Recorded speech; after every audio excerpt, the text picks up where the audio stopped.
आज चाहिँ मेरो साथी र म चाहिँ गार्डन अफ ड्रिममा गएको थिएँ।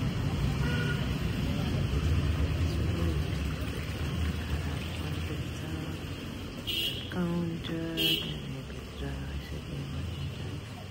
यसरी पानीको फोरा बनाएको छ, तर चाहिँ रिपेयरिङ गरेर बस्न नपाइने रहेछ।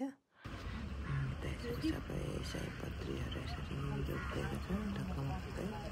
सयपत्रीको बास्ना चाहिँ एकदम मकमकाइरहेको थियो।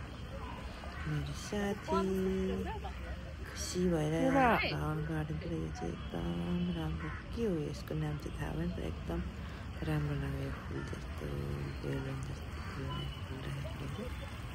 मैले फर्स्ट टाइमै देखेको। गार्डनमा चाहिँ शान्त वातावरणमा दुईजना बेस्टी भएर चाहिँ घुमिराख्नु कस्तो दामी क्यामेराले खिच्दै आइरहेको छ भाइ।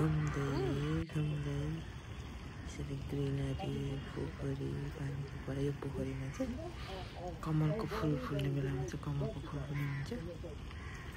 अहिले चाहिँ त्यसको सिजन नभएर खास चाहिँ केही छैन। मलाई चाहिँ यसलाई एकदम नजिक गएर निहाल्नु मन पऱ्यो। नजिक गएर हेरेको यस्तो राम्रो छ चाहिँ हल्का जस्तो बल जस्तो टाइपको छ। एकदम राम्रो एउटा मात्रै रोपेको छ। यता इन्ट्रेन्समा चाहिँ यस्तो फुलहरू लगाइरहेको छ पनि। फुलै फुल त तातो सयपत्री फुल गोदावरी फुल ढकमक्कै बनाएको छ। अहिले चाहिँ सानो छ गार्डन चाहिँ, तर पिसफुल चाहिँ एकदम। र यो एउटा कुरा चाहिँ मन परेन हामी नेपाली खासमा यहाँ त ड्रिमभित्र चाहिँ पस्न नहुने हो, तर उहाँहरू चाहिँ पसेरै फोटो खिचिदिनु भयो। ठिक लागेन।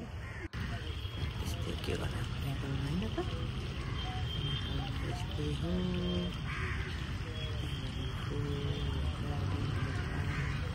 चाहिँ एक्लै पनि गएर बस्दाखेरि आनन्द आउँछ। साथी नै चाहिँदैन। साथी भए चाहिँ राम्रो। साथी अन्त के आधा घन्टा 1 घन्टा चाहिँ मजाले पिस छ। ग्रिनरी छ सबै हरियो लगाइदिएको छ। हिँड्ने ठाउँ यसरी गोदावरी ढकमक्क फुलेको छ। साथी र म चाहिँ त्यहीँ जाने आफ्नो काम त के छ, काम त सानो हाम्रो यसकै काम सकेर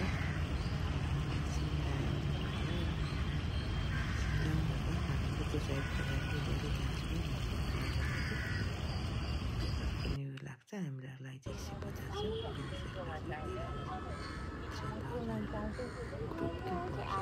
लाग्छ।